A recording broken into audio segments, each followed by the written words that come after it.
Doctor साहब report में लिखा है फंगस है। अब मैं घर से भी बाहर निकलना बंद कर दूं क्या? क्या बोला तूने? क्यों भाई? डॉक्टर साहब बाहर तो मास्क लगाते ही, अब क्या घर और बाथरूम में भी मास्क लगाना पड़ेगा क्या? सब मशरूम तो मैंने बिल्कुल बंद कर दिया है, वो भी एक फंगस होता है ना। लेकिन ब्रेड इडली डोसा नहीं खा सकते क्या? ये बड़ी अच्छी बात कही आप। डॉक्टर साहब क्या घर में जो प्लांट्स है वो भी हटा दें क्या? अरे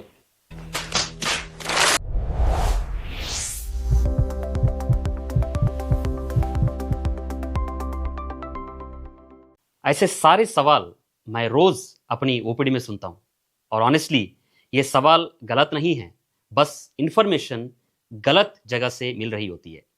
गूगल पर एस्परजिलोमा सर्च करते ही आधा इंटरनेट पेशेंट को डरा देता है और बाकी आधा पेशेंट को कंफ्यूज कर देता है। एस्परजिलोमा, ये जिसे लोग फंगल बॉल कहते हैं, एक ऐसी कंडीशन है जिसके बारे में मिथ्स ज्यादा हैं और फैक्ट्स कम डिस्कस होते हैं।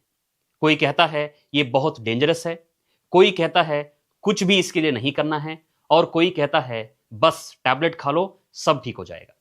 इस वीडियो में मैं आपको एस्परजिलोमा के सबसे कॉमन मिथ्स सिंपल लैंग्वेज में एक्सप्लेन करूंगा, बिना डराए, बिना एग्जैगरेशन के। मकसद यह है कि आप फियर के बेस पर नहीं, फैक्ट्स की बेस पर अपना डिसीजन लें। मैं हूं doctor Mohan Venkatesh Pulle, thoracic surgeon, Medanta Gurgaon में। चलिए शुरू करते हैं aspergilloma myths versus reality.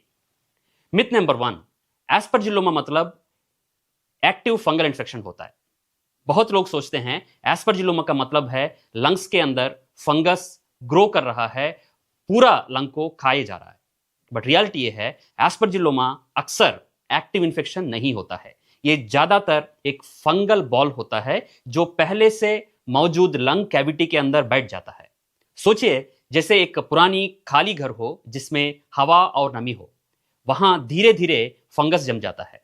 Lung cavity भी वैसे ही बिहेव करता है। इसलिए हर एस्परजिलोमा पेशेंट को फीवर या इन्फेक्शन सिम्टम्स नहीं होते। कई पेशेंट्स सालों तक बिल्कुल स्टेबल रहते हैं। मिथ नंबर 2, एस्परजिलोमा कंटेजियस होता है। ये एक बहुत कॉमन और डेंजरस मिथ है। पेशेंट्स अक्सर पूछते हैं डॉक्टर साहब क्या ये फंगस फैमिली मेंबर को लग सकता है क्या? तो रियलिटी ये है एस्परजिलोमा बिल्कुल कंटेजियस नहीं होता। ये टीबी की तरह फैलने वाली डिसीज नहीं है। फंगस की स्पोर्स हम सब रोज हर दिन सांस के साथ इनहेल करते हैं और हेल्दी लंग्स उनको इजीली क्लियर कर देते हैं। प्रॉब्लम तब होती है जब लंग्स के अंदर पुरानी कैविटी हो, जैसे टीबी की वजह से या न्यूमोनिया या सर्जरी के बाद। तो याद रखिए एस्परजिलोमा स्प्रेड नहीं होता, वो सेटल होता है सिर्फ डैमेज्ड लंग में। मिथ नंबर 3, सिर्फ मेडिसिन से एस्परजिलोमा हमेशा ठीक हो जाता है। बहुत लोग एक्सपेक्ट करते हैं कि डॉक्टर एक एंटी फंगल टैबलेट दे देंगे और फंगस बॉल डिसॉल्व हो जाएगा। रियलिटी ये है मेडिसिन फंगस बॉल को डिसॉल्व नहीं करती, क्योंकि एस्परजिलोमा एक सॉलिड मास होता है, जैसे एक बॉल जो कैविटी के अंदर घूम रहा हो। Anti fungal medicine surrounding inflammation को कंट्रोल कर सकती हैं, सिम्टम्स को टेम्पररी कम कर सकती हैं, लेकिन एस्टैब्लिश्ड फंगल बॉल मेडिसिन से कभी खत्म नहीं होता। इसीलिए ट्रीटमेंट का डिसीजन सिम्टम्स, ब्लीडिंग रिस्क और सीटी की फाइंडिंग्स पर डिपेंड करते हैं। Myth number 4, bronchial artery embolisation करवा लिया तो एस्परजिलोमा परमानेंटली ठीक हो जाता है। बहुत सारे पेशेंट्स ये सोचते हैं कि जब ब्रोंकियल आर्टरी एम्बोलाइजेशन करवा लिया तो प्रॉब्लम खत्म हो गई। कुछ लोग ये भी मान लेते हैं कि अब सर्जरी की बिल्कुल जरूरत नहीं पड़ेगी क्योंकि ब्लीडिंग रुक चुकी है। रियलिटी ये है ब्रोंकियल आर्टरी एम्बोलाइजेशन ब्लीडिंग को कंट्रोल करता है, डिसीज को कभी क्यूर नहीं करता।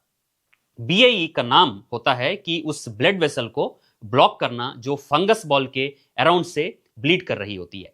इससे पेशेंट स्टेबल हो जाता है, ब्लड इन कफ रुक जाता है और इमरजेंसी सिचुएशन हैंडल हो जाता है। लेकिन यह समझना बहुत जरूरी है कि फंगल बॉल और लंग कैविटी वहीं के वहीं रहते हैं।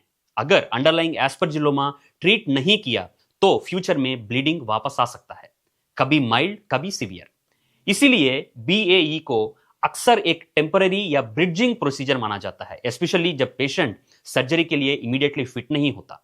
सिंपल शब्दों में बीएई ब्लीडिंग को रोकता है, सर्जरी प्रॉब्लम को रूट से निकाल देता है। इसीलिए सही अप्रोच ये होती है कि बीएई के बाद पेशेंट का लॉन्ग टर्म प्लान बनाया जाए, regular follow up, CT scan monitoring, और अगर पेशेंट सुटेबल हो तो डेफिनेटिव ट्रीटमेंट जैसे सर्जरी पर भी विचार किया जाए।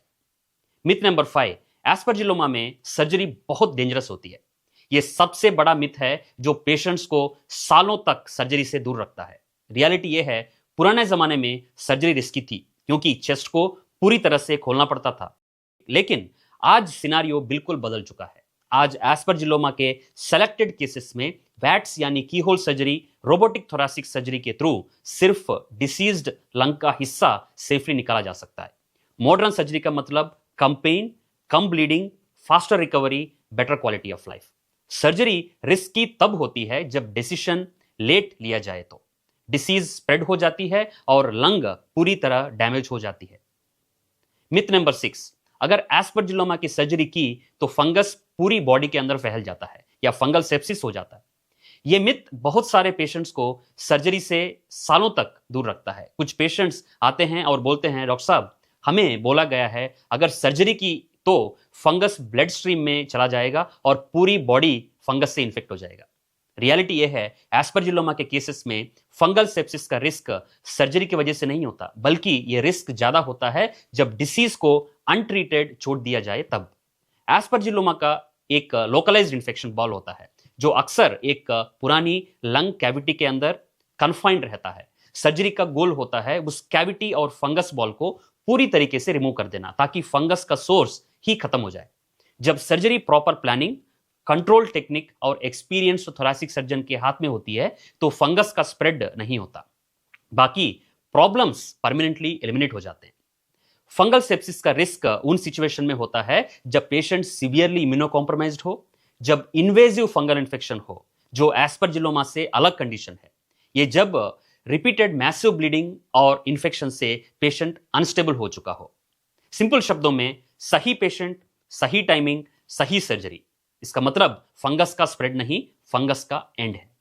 इसलिए तो जरूरी है कि सर्जरी का डिसीजन फियर के बेस पर नहीं, एक प्रॉपर डायग्नोसिस और रिस्क असेसमेंट के बेस पर लिया जाए।